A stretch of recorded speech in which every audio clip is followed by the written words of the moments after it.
All right, everybody, we are live for our next Game Design of the Month casts here on Game Wisdom, where each month myself and Tomo and I discuss either a game or a certain design topic. Tomo, it seems like it's been like 8 months since we last sat down. How are you doing? I'm doing good, although technically it's been more like 8 weeks, I think. Yeah, but we did it. There was some scheduling difficulty for a period of time there, and now we're back on the wagon, and I'm glad that we are. hmm And we got a very interesting topic for this month. We're going to be talking about game length. What it means to design short games versus long games, and what does this mean for today's market? Because it's been, I think, very interesting to track how games have evolved, especially with like the last, I would say maybe like the last decade, in terms of what people expect out of a game. Like, for yourself, and I'm sure for all those other old timers in the game industry, we remember the 90s as this period of length equals greatness. If you couldn't get at least 80 hours out of an RPG, it wasn't worth it to buy that game. And during the 2000s, as the game industry evolved and we began to see more production values, this also became, games becoming lengthier. We started seeing horror games being like 8 to 10 hour long experiences. But over the last decade, I think things have changed. That whether it's the number of games being released, the number of quality games being released, or just, how our lives have changed, that people aren't as excited about lengthier games these days. So I guess, like, do you see that like the same way, or like where do you see things in terms of like how length has become a factor? Well, in a weird sort of way, I would say that super long games are more popular now than ever before if you consider the absolute size of the market. But from a percentage size of the market, it may never have been this small. So like, there's like the 2 million or so players scattered across the globe that want to play a game for more than 100 hours. Um, Mm-hmm. and that number's not really growing much, right? And that's probably because most lifestyles can't accommodate games like that. And if they can, once I have one, how long is it going to take before I'm interested in another, right? And so if we were to flood the market with 1,000 hours played games, a very small number of them will succeed. Mm-hmm. But at the same time, the long games have gotten much, much better. And of course, to a large extent, they are my favorite type of game. And I think if we go back to that period of time you were talking about, when game length was God, sort of, and I think game length was the most important factor for kind of all the way from the late 80s to the late 90s.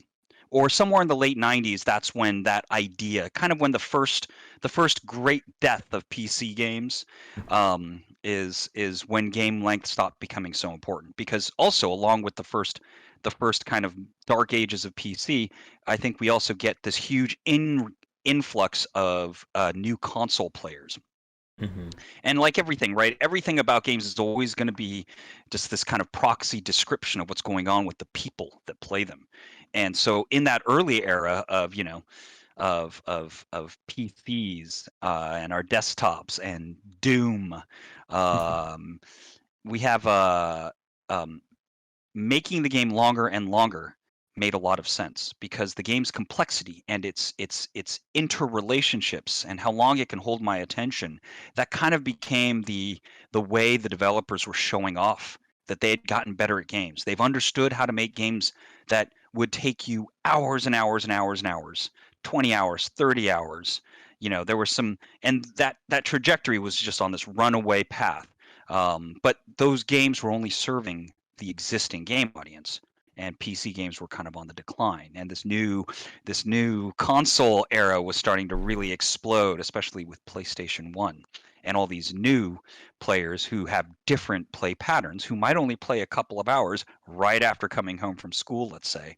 Um, it doesn't and those new players, it doesn't make any sense to look at a game that's like a 2D turn-based strategy game that's 320 by 240 pixels that requires like knowledge of World War II or something. That's completely off the table. That's a horrible game idea for those new users. And so I Mm-hmm. think that's where the first stopping of making games longer and longer occurred. And then games shortened quite a bit, and then they started to get longer and longer again. And then I think early 2000s, maybe 2002, 2003, right? There's a conversation about quality versus length, and and quality won that conversation. I think for good reasons. And then we start getting shorter games again, but they're shorter games and they're like 4 times or 15 times more expensive. Yeah, and I definitely want to talk about price as well in our talk today, because that's another very important factor for I think what it means to design these games like this. But as you said, like we saw that kind of wax and wane period, like the MMO era of the late '90s and like the mid 2000s was very much proof of this. When everybody wanted to be the next World of Warcraft, this game that you can play for hundreds of hours, and you're going to keep giving them money, $15 a month, and Blizzard earned I don't think there's a actual denomination for how much money they actually earn or a measurement. Well, maybe there is. I mean, we both play idle games, so I'm sure somebody has come up with that one. But I think there's a period of time where they were making more than 100 million a month, and Yeah. so that's some crazy. Those are crazy numbers. Yeah, and that of course led to the MMO boom and then that bust. Because as you said, if a game demands at least 200 hours of your time, how the hell are you going to play, 5 of those a month? It's just not possible. And then what we've seen, I think this kind of intersects with the whole idea of games as a service. Because games as a service really lies in that lengthier experience. This idea that, hey, this game that you played, we're going to add more to it so you can keep coming back to it. And it leads to games that they're shorter in terms of their play. Like, you can play a Call of Duty match for 10, 20 minutes. I can play a roguelike for 30 minutes. But it's that, the idea of a repeat customer that seems to be very important for trying to, have it both ways. It's a short experience, but you can replay that 800, 1,000 times. Yeah, no, I totally agree. And I think that as we go forward in the timeline, we approach the content we make with all these new approaches, right? Can I cut it into smaller pieces? Can I space those pieces out? How can I take what would have been 5 minutes of content and make it last for 6 weeks? And it's like, well, at the very least, then maybe you only play for 5 seconds a day, right? And that's valid because it's actually super interesting to have only committed 5 minutes of your life over the course of 6 weeks, and somehow that's going to have a much bigger impact if you manage it right. Like, let's say there's a secret box that you get to open once every 3 days, and it has a message in it that takes 10 seconds to read. If that's interesting and you stick with it, that's kind of neat. And it's kind of neat that for such a small price in attention that you get positive experience out of it. I can stay on your radar, and I didn't have to spend a lot to get there. At least that's the way the developers are thinking, or they should be thinking. That said, there are a ton of conventional models that still can be improved, right? Like your roguelike game that if the hardcore players can put 100 hours into, but your casual players will put like 25 hours into over the course of a few weeks, and they'll be happy they spent let's say their $19 on it. Like, that's a kind of game, right? And there are many of those games, and those games compete with each other for that time of yours. And now we can start kind of segueing into the actual topic, right? Which is, how do you approach games of different lengths and the design decisions you make? Yep. And to Pony's comment earlier about kind of good pacing, I think this is another thing that, as we've seen game design evolve and kind of grow the last 20 years, that it feels like more developers are, A, taking note of it, and B, I think kind of being punished when they don't. Like, we've seen, all the jokes about, Ubisoft style, with like these open worlds that take like 50 hours to explore, but you're still just doing the same 5 tasks over and over again. And like you said, when you have I think people these days are more receptive to quality over quantity. That if you can deliver a 2-hour long game that has the most mind blowing, amazing content you can ever think of, even if it only costs like $15, $20, people are like, yeah, that sounds great.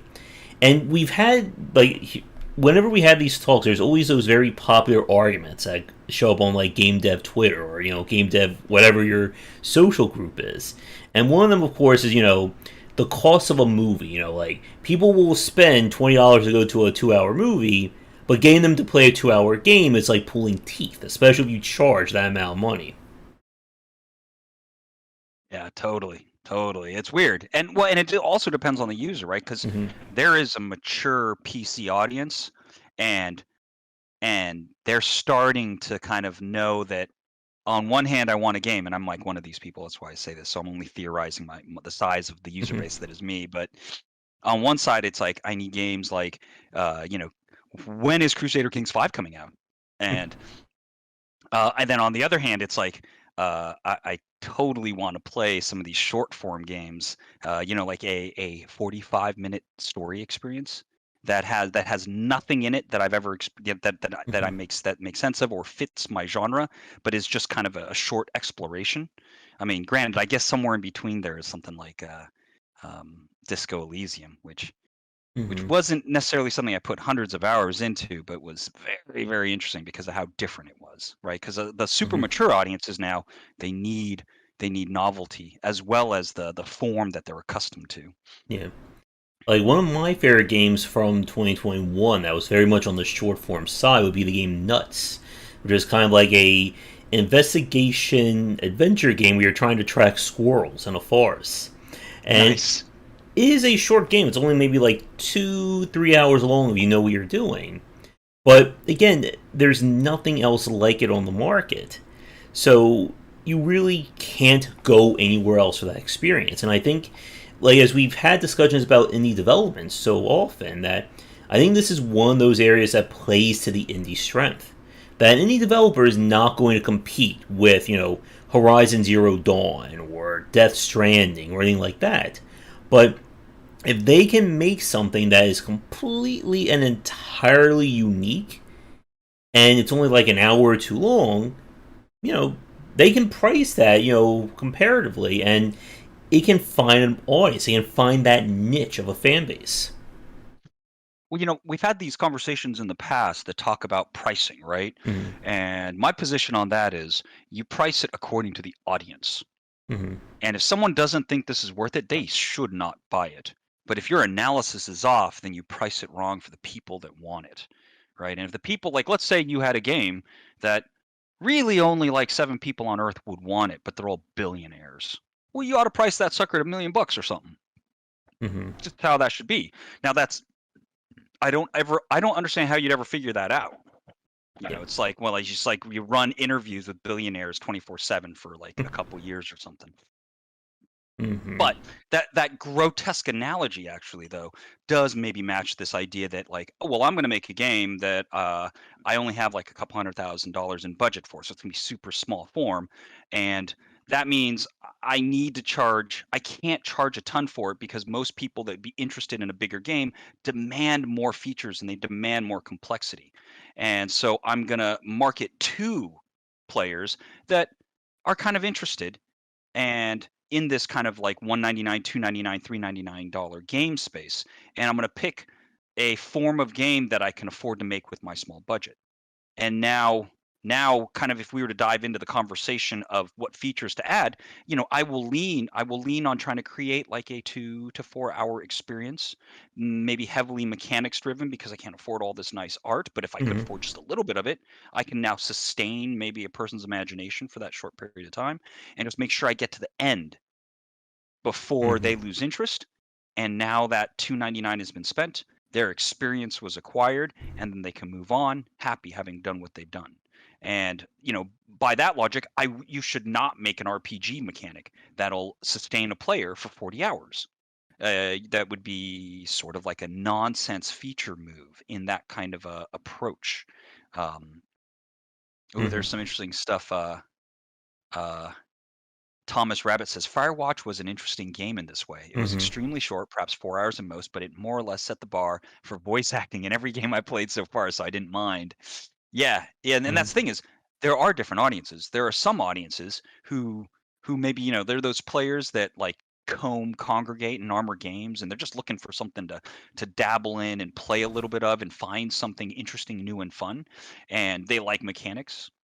Those players who maybe in some ways aspire to find this 2 to 4 hour game experience, maybe they're not that interested in a game like Firewatch.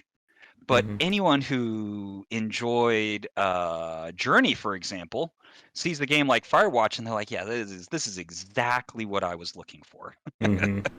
Yeah, and going back to what you just said about kind of pricing games in that lower rate, like this is a question I have for you and I have for the audience as well. Do you think in today's market, the idea of the cheap game, the $5 or less game, do you think that still is viable? I think for consumers, and the reason why I say that is that we've been talking a lot about kind of the bar for what consumers expect out of games these days. And 4 years ago, pretty much, the indie game price was maybe $9.99 to $14.99. Today, Yeah. we with kind of like the pushback and more developers doing higher quality stuff, that's been bumped up to like $19.99 to $24.99. Do you think there is still that viable area for, like you said, like it's a low price game, where this is not meant to be like a 40-hour game. This is more like maybe like an hour to 3 hour. I'm going to do something hyper focused, something very specific. And I'm only going to charge you, $2.99 or $4.99 for this experience. Well, I think there are kind of like three types of developers that might make games like this. Mm-hmm. And so one type of developer, it might be kind of a new developer that's transitioning through the space. They weren't able to gather up a lot of budget. They're really limited in what they can build. And so they're kind of forced into that space. And I think a lot of those developers, especially if they're on their way towards kind of greatness or they have a lot of experience and this is just they're forced into this constraint, you get some Mm-hmm. interesting gems there. Yeah. But they can't, those developers aren't great at profiting from that space because they're aspiring to do more. And so they're inclined to kind of overdo it. They're inclined to kind of be inefficient at making what might be the optimal, like let's say $4 game, or even better, optimal 99-cent game. If you're going to make a 99-cent game, you cannot be ambitious. Mm-hmm. Uh, you can be ambitious in what you try to activate in someone else's imagination, but you cannot be ambitious in what you build. And so the another type of developer in this space are developers that have built a business model around being efficient and Mm-hmm. and cranking out a lot of titles in the space. And some of their games you might complain might be asset flips, but hopefully for the ones that are the best at this, that they're actually just making small contained gems and they're keeping it up. And while they're keeping it up, they're also building up an audience that will tend to just be like, well, it's just a buck or two. I'll always get their games. Yeah. I think a good example of this is it's not called Cabin in the Woods. The mobile game that's kind of like sort of horror based with some with puzzle elements. God, Is it Granny? it's Or I know no, there's no, it's been. a mobile cabin puzzle. Let's see if this gets it. Hmm, I know there's. Oh, Log cabin, word cabin escape, the cabin addicting games. Oh, Lakeview Cabin collection. Lakeview Cabin. oh, I think that's on. Isn't that on Is it? Steam? Yeah, I think it's on Steam now, but it was very much a mobile. That's where they kind of got Yeah. their setup. And it was basically a puzzle. I think it's a puzzle box like game. I might be getting it mixed up with some other stuff because, like, when you research the small games, it all kind of blends together. Mm-hmm. Um, but I think this one in particular have met with a great deal of success in building an audience and serving this kind of short form game needs. And so that means they might have found an audience whose almost principal model of gaming might be this type of game, and they're serving it well. And if you find that, right, you create a business model around understanding that audience. Everyone else's theories about games go out the window because you're the one that knows these people, and that's why Mm-hmm. you get their money. And so I wouldn't, I don't know how I would not, personally, I get that, so I don't attack their choices. If anything, I just look at it and go like, well, I guess this is my best description of Mm-hmm. this audience is your game because you're still here, you're still making money, and now you're showing up on Steam. Yeah. If these are the guys I'm thinking about. And I think what you just said is a great segue into this next thing that I want to ask you about, and as well as the audience, and that's the idea of the micro game. Because, like you said, when we get to games like $5 or less, you have to be very conscious about what your strategy is for developing this game. Like to Shark's comment that for him, a lot of games are less than $15. You get into that same kind of consumer mindset of, okay, you're trying to sell me this amazing game, you're only charging $2. What the hell is wrong with this kind of thing? And Yeah. the idea of micro games is something that I wrote about in my upcoming fourth book about horror. Because the horror genre itself is very much anti-length. You can't sustain horror for 8 to 10 hours. No game has successfully done that, even the very best examples. So what we've seen from the independent space, especially the last 4 years, has been this kind of, you know, explosion of micro horror creativity, be it through using RPG Maker, the haunted PlayStation 1 demo discs, and of course the Dread X collections that I really enjoyed. And what they've done, especially with the Dread X collections, is this idea of of we know that a 20 to 30 minute game by itself, it's not going to sell. You are not going to convince somebody to spend $10 on a game that's only 20 minutes. So what we do is we're going to take 5, 6, 7 of these games, dress them up, put them together in one, and kind of combine them, Captain Planet style, into what we think is an attractive bundle. So the Drex bundles are usually, I think they're like $10, maybe $15, but you're getting 6 or 7 very different games in that. Yeah. And oh, go ahead, sorry. I just wanted to ask you, do you think that is an effective strategy for kind of making micro games, I guess, market friendly? I mean, it's worked for me because I Mm-hmm. bought a lot of those bundles, and usually my perspective is that there's only one of the games in the bundle that I'm interested in. And that one game is worth the whole price. And Yep. then the other ones are just bonuses. And, I don't get to all of them, but maybe I get to half of them, at least for a few minutes, and I look at the rest of them. And it becomes a chance for me to be interested in this developer now all of a sudden. There's also this kind of tricky world where how many of us users or us game players are kind of like those who follow particular authors. Mm-hmm. I think that's only something that happens in a more mature gamer, where they reach a point where they're browsing the art and they find creators that they become interested in, and then they Mm-hmm. remember them and they track them and they follow them. But that kind of relationship is very strong. So for anyone who does do that, or anyone that does that following you, they become very important users because they're interested in your decision making process now, and it becomes kind of like we all have like kind of like we're fans of some authors, and not the vast majority of them, I suppose, or we're fans of some directors, et cetera, et cetera. Mm-hmm. Yep, and I'm on the DreadX Discord, and they have a lot of people who really support them. That they are their hardcore fans. But the challenge, of course, as we all know, is trying to grow that fan base. I'm looking at the fourth DreadX collection. Right now, it's sitting at 140 reviews, and I guess here's, of course, the interesting point. We could argue on one hand, 140 reviews, that's not a lot. It didn't earn tons of money.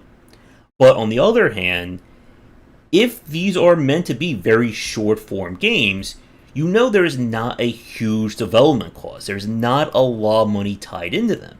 So that could have earned them way more, or could have easily have earned them a profit, considering again that smaller size. And this is something that you were saying a few minutes ago about developers who are comfortable in that $2 to $5 space. They know the games they're trying to make. They know they're not going to be spending 5 years on one of these titles. So they make them as optimized as possible to get it out the door as quickly as possible, get it as polished as possible, so that even if the game only sells 50, 100 copies, it may easily make back its development costs. Well, I mean, it might be hard if they only sell 50 to 100 Yeah. copies, but yeah, I hear what you're saying. Well, and one way to think about development just in general is to think of it like this, and that when do I do a release? When do I ask the consumer for money? Mm-hmm. And if and theoretically, I only have so much money to support myself. And so at some point, if I can't continue developing, I should know that in advance and finish my product and get it out to market, regardless of its quality, with the hope that I can get enough money to then continue my process. And there are a lot of pieces of that kind of like, if you think of it as like building a factory, there are a lot of pieces of the factory that are hard to build. And if you don't get it right, it's not cheap to try it again. But for some people who maybe their minds are just a little more sort of like uh, production line oriented, they might be able to thrive in this small game market space. And I mean, Mm-hmm. granted, a lot of people we know, creatives who want to make games, this is the last space they want to be. They have to be transitory. They have to move through this phase because they don't really have the affinity or the sensibility to stay in this kind of space. And I think a point worth noting though is that theoretically you could make more money on a game that you charge less for. And Mm-hmm. the way that looks is if you have access to a large number of eyes, you may very well, but you don't have their loyalty. You may very Mm-hmm. well want to just hit them with a very, very, very good deal. So, like a game that I might have put a lot of money into, if I understood really how many people I could get access to, and that I had a sales pitch that would make them willing to spend $3 but not willing to spend $9, and I could access a large enough number of people, then I might want to take a game that everyone else in the universe would charge $15 for and sell it for 4 because I know I can reach more people, and in some ways I am doing a cash grab. Mm-hmm. But more importantly, it's that I have the power I have, the advantage I have in the marketplace is number of audience, not degree of attention and engagement and loyalty. In which case, then I go for more bodies, go for less engagement, I charge less so that there's less of a barrier to entry, Mm-hmm. and I grow my audience that way. And that may make sense depending on what your situation is. Like if your best buddy is in a position to promote the shit out of your game to this really broad audience, you're like, okay, fine, yeah, let's charge less and let's just get more bodies. Mm-hmm. Yep. Most people don't have that. Most people's problems are kind of the opposite, actually, though. Yeah. Yep. And like getting into that price range actually takes me to another question, and it's something that kind of is built off of what Thomas just said about these. You're charging me for a full 60. I expect to be wowed, amazed, and all that. And for a lot of consumers, like as you said a few minutes ago, there are people who become fans of a developer. I'm sure, myself, you, and everybody watching this, we are more, read about game dev and video games, I think, the general consumer. So when we see someone like, when Clay Entertainment posts about a new game, we all get excited. The developers like New Blood, like when I see them talk about a new retro FPS, I'm all in for it. Nice. But when we talk about kind of just like the general audience, typically I think they view it strictly from a price standpoint. That they're going to look on a store page and see, what is this price tag? And that they don't care about, how many famous people are working on the game. They don't care about the studio's previous games. They care about, what is affecting their wallet right now. And what has, I think we've discussed this before about the whole thing that kind of led to this bubble bursting was the race to the bottom period when everybody was trying to charge their games as cheaply as possible. This was again during like kind of the heights of Steam sale madness when people were putting games on for like 90% off. Here's my $20 game, you can buy it for 50 cents now. And what we've seen is this very weird kind of perception of price. And what I want to ask you about is that with the kind of the growth of sales and kind of everything kind of mixing and churning together, what do you think about that typically of say, I'm going to price my game at $4.99, but then, some 20, 30, or even a $40 game may have a sale for, $9.99 or $5.99. And the consumer basically goes, well, I can buy your little game for $4.99, or I spend $5 and I get, a $40 value of game there that could be, this, even more amazing experience. Well, there's no way to over like if you're the smaller developer, you're making the smaller game, you have access to smaller audience, you really are less powerful than the bigger players. And so in a lot of ways, you're scooping up their scraps. They own the airwaves in a way that you can't hope to do. So when they do that, you're out of luck because it's like an 800-pound gorilla versus a child at that point. It's like we have access to people's eyes. We have analytics that understand what they want to hear. We have the money and the budget and the artist talent to wow them and attract their attention. If we want to go on a sale that deep, that's a bad week for you. And Mm-hmm. there's nothing that the developer can do other than be amazing in some other way. And that's just not very easy for people to pull off. I Mm-hmm. mean, you figure out something amazing and or magically find the zeitgeist of the moment. That is great, and take advantage of that when it happens.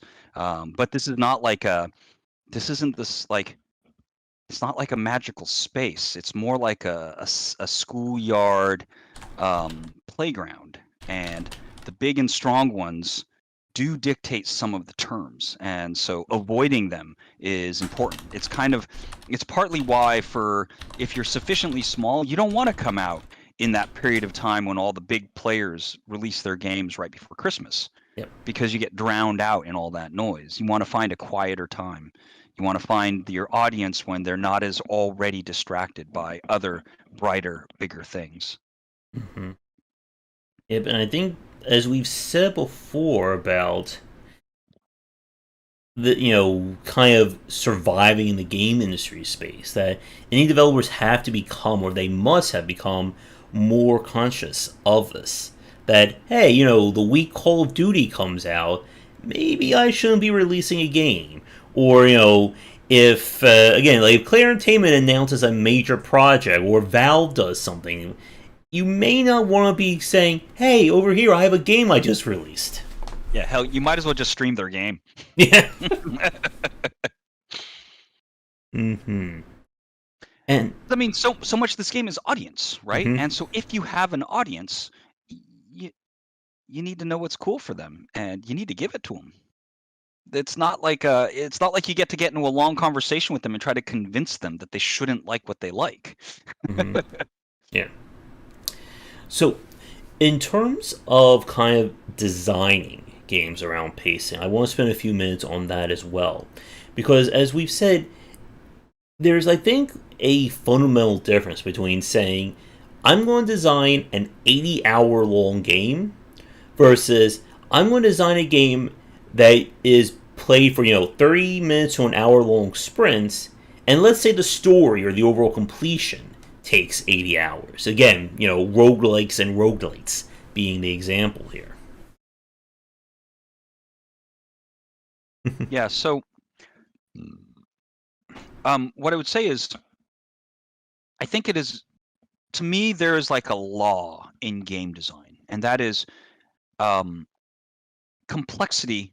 As complexity rises, the amount of effort or resources it takes to support that complexity grows Mm-hmm. exponentially.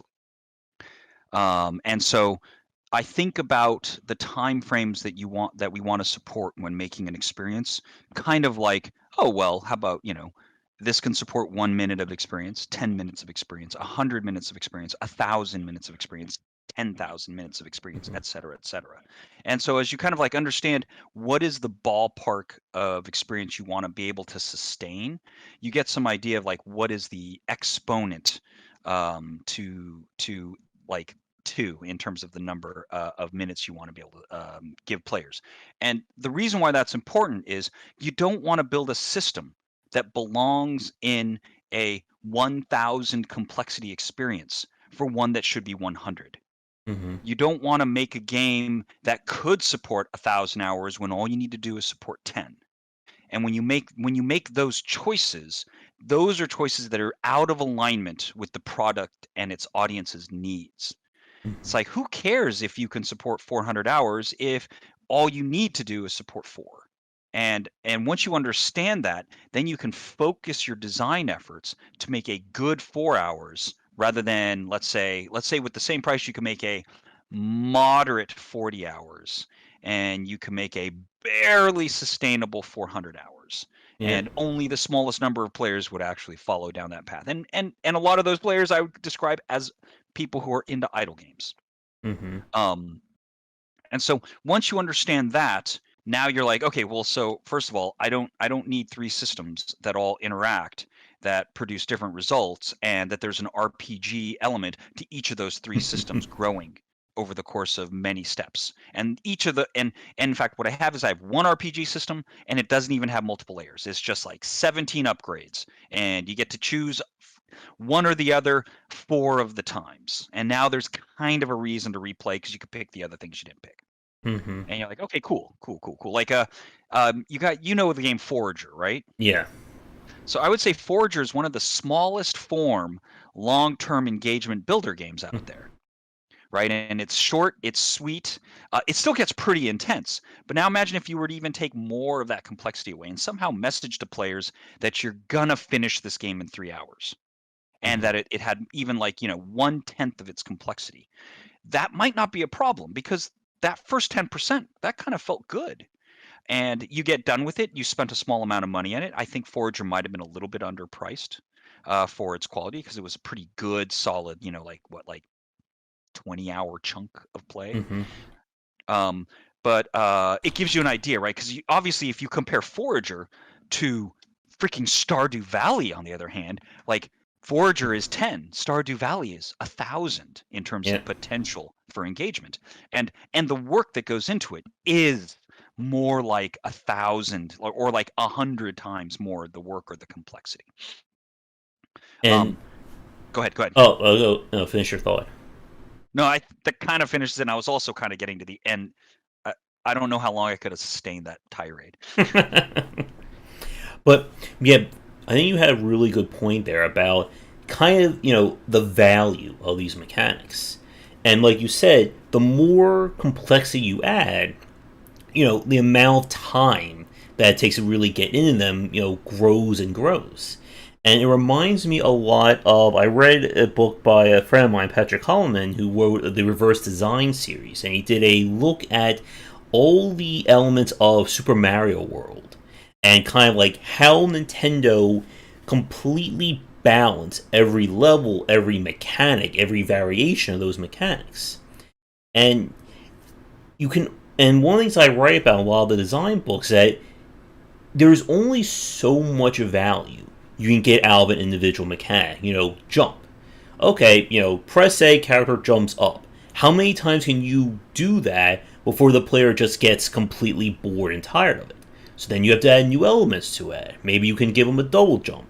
Maybe you have platformers. But as you keep going up in complexity, you're eventually going to reach that point where A, you just run out of things to challenge a player with, but the game keeps going. Or B, the skill curve is so high up that most of your players aren't going to follow it. Like you said, with like games that a game that a 4 hour experience can become a 400-hour long experience. You may have less than 10% of your fan base who follows you that long.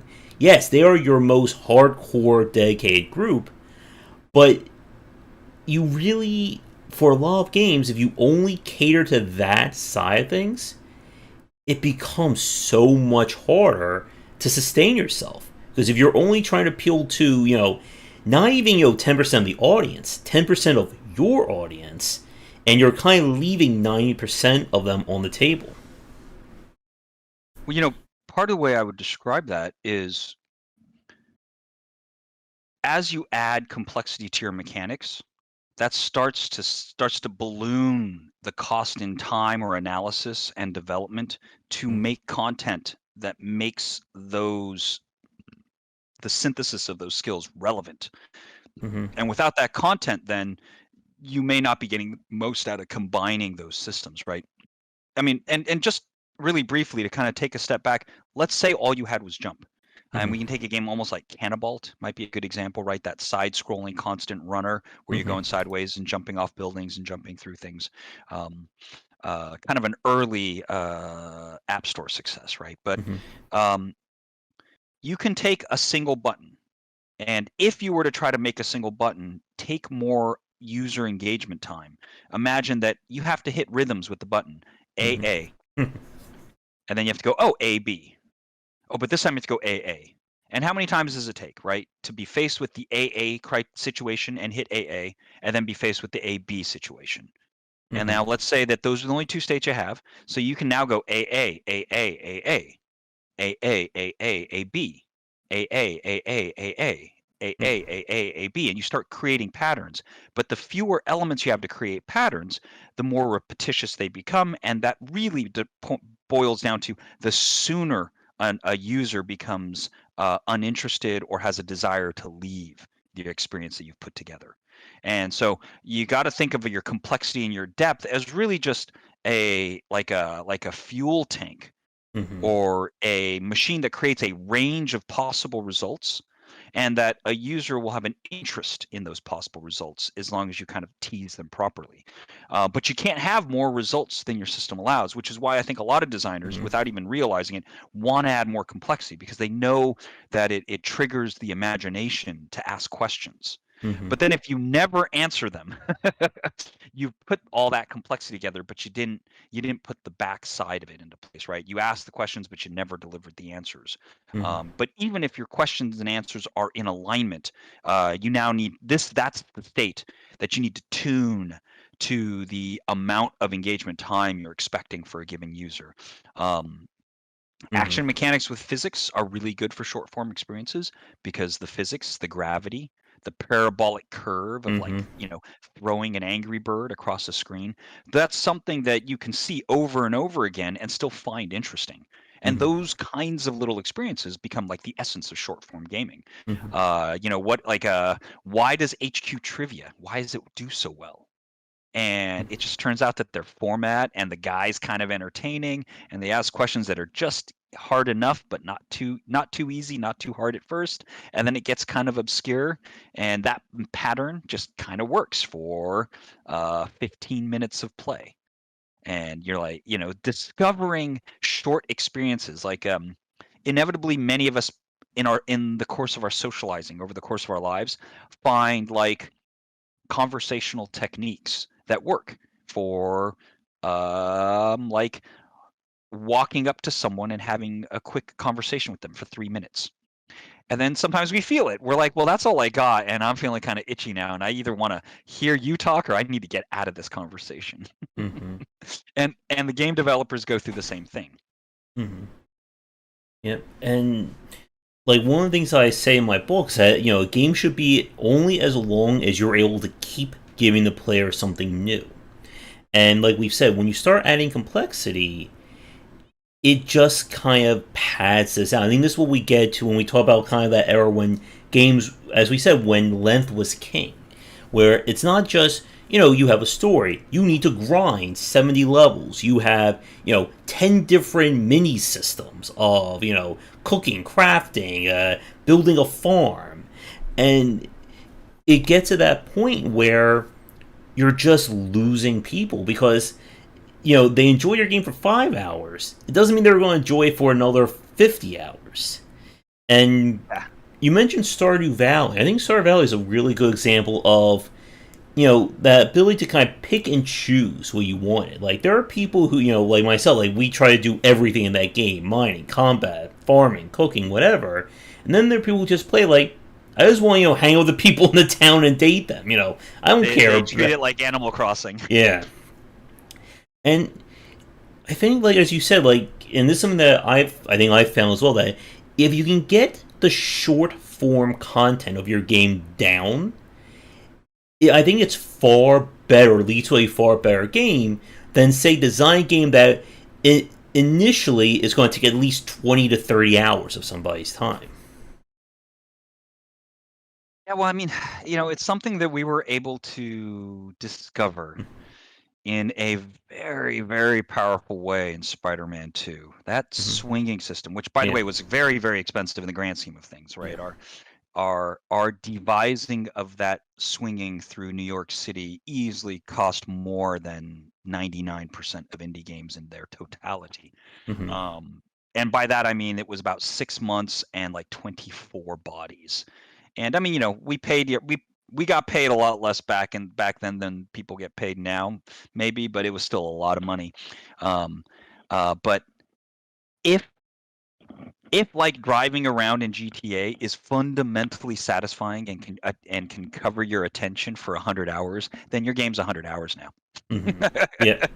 And swinging around the city, we were so in love with the idea of making it right because we saw that first Spider-Man movie and we're like, holy crap, that was exhilarating.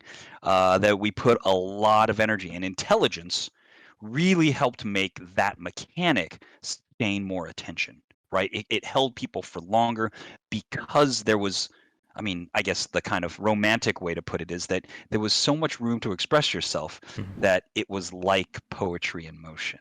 Mm-hmm. The more clinical way of saying it is that there's enough variability and enough player choice and enough kind of player space to explore that it can sustain a large number of hours. Now, both those descriptions are true. Obviously, the first description sounds nicer. Mm-hmm. Yep, and I think again, like this is where Nintendo has always been one of the better developers. That they can make Mario's jump feel so great in somebody's hands, and then it's just a matter of you enjoy jumping. Here's all these lovely obstacle courses for you to jump through, and like the Mario games in particular, they don't add new tech. They don't, give Mario new abilities as you go through it, and they can sustain themselves on whatever his core moveset is for that particular game for an 8 to 10 hour long experience. And then if you want more, well, we're going to give the gloves come off, and Nintendo gets very mean with you at that point. Totally, totally. Well, but that's the exponential nature of Mm-hmm. things, right? If you, God, I almost recommend everyone who's watching this video go look up, what is it called? 3 Blue, 1 Brown, the guy who does science YouTube videos that explains math, and look up his series on logarithms. Mm-hmm. But so you just so you understand how exponents work, but things in our world are exponential in nature. It Mm-hmm. goes 1, 10, 100. It does not go 1, 2, 3. And so for the people that want to break through the 10 boundary, it should be 10 times harder because Mm-hmm. they're trying to make their way to the 100. And I think that's why you see like these cliffs. You run into a wall and you're like, oh, I wasn't supposed to go across this wall. And then when you do, that area becomes normal. And then you talk to someone who can't get into that 100 level of intensity, and you're like, oh, you're just not that into the game. Right. And we Mm-hmm. see that much more often than we see like, oh, you just got to take one more step and you're there. It's not experience is not linear. Experience is sort of volumetric, if that makes sense. Mm-hmm. Yeah. And I think we're about like 50 minutes in. I know you have to get going in about 20 minutes or so, maybe a little No, less than no, that, I gotta leave in like 5, 6 in minutes. 10 minutes. I need to click buy. Okay. Yeah, so I think to kind of like wrap up or to begin to wrap things up for Yeah. our talk, I think the ultimate lesson for what we described is that at the end of the day, I think good game design stems from the micro layer. It is about figuring out, okay, I put your controller, I put them down on a keyboard. Can they enjoy my game in 20 seconds of playing it? If yes, then I have something. If it's taking more, as we said, like the more complexity, the more padding or weight that has to go in this experience, it oftentimes is going to repel people from playing it. And I think a lot of what's become like popular among micro or short form games is this idea of it's almost like going to like a fast food place and getting maybe like a high quality fast food place. I can spend $4.99 and get this amazing burger. Yes, it's only a burger. I'm not getting filet mignon, or I'm getting, some like 5-star restaurant, but this is like the best damn burger I can get, and it's only $4.99.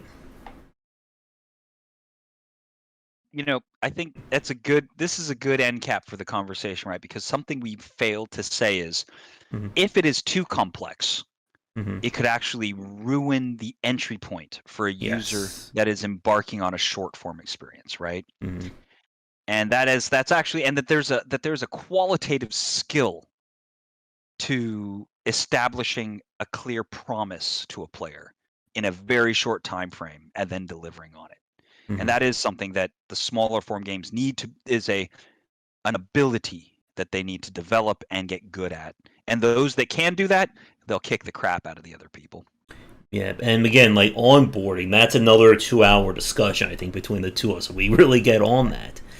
And like as you said, like if my hands right here represent the start and the finish of a game, that if the start of your game is for onboarding, you fail that, all this content over here is not going to matter because people are going to become overwhelmed, they're going to become frustrated, and as we've said, it doesn't matter if you have 100 hours of your game.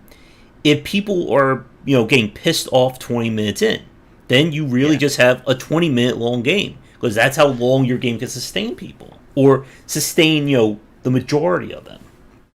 And I would have to say that it is actually a conventional pitfall for a designer to over focus on the pinnacle of their experience and fail to appreciate how important it is to get them there. Yep.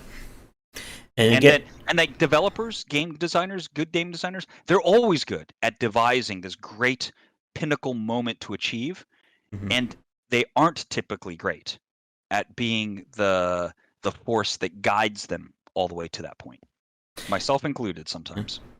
And again, this is why we still hold Nintendo to such high regards. That Yeah, they because make they some do that well. amazing onboarding and intros to their games. And expert players can complain all day long. Oh, I gotta sit through Kara telling me how to jump again, or the first level is basic. But the point is that I think that I would, again, we will never know this without being able to talk to someone at Nintendo. I would love to know the completion rates for any Yeah, of Mario's games. Because I bet it's on the higher side than what we normally see. I think that I would be inclined to believe that, and I think maybe it's also that Nintendo never tried to sell a destination. They Mm-hmm. have always built a path. Mm-hmm.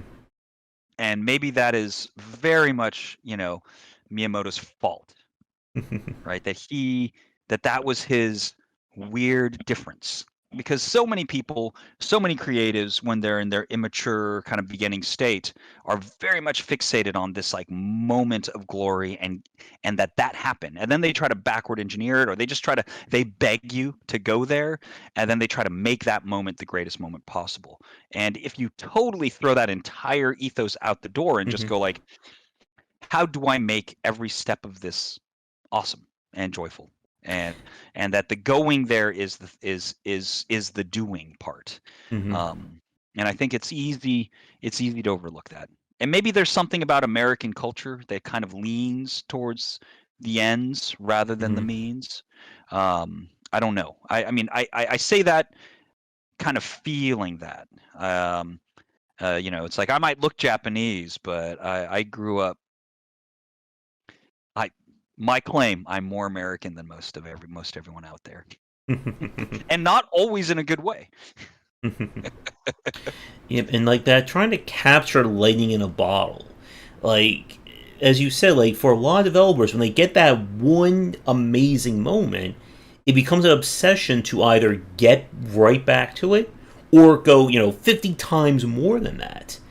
And Yeah. it often leads to these games being either bloated or, you're breaking what made this game work in the first place. And again, like with like Nintendo and with a lot of what we see from like smaller developers, it's really about I may only give you 20 minutes or I may only give you 5 hours, an hour, whatever, but I want you to enjoy that time. I want you to enjoy every minute of that limited time because I don't want to waste your time beyond that.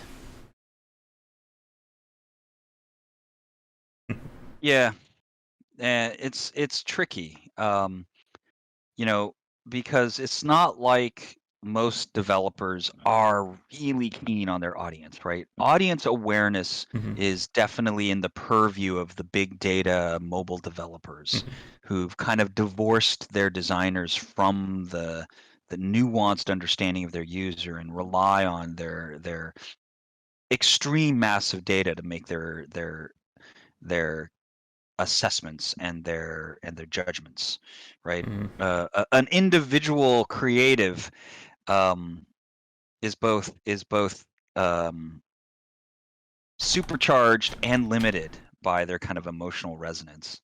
Mhm. But I think that is a great point to end on because I know you are like knocking on Yeah, time. So we're going totally. to end things here for this month's discussion. Again, Tomo, it is always a pleasure to have you on. And for new people watching, if you have anything you'd like to plug, mention, feel free.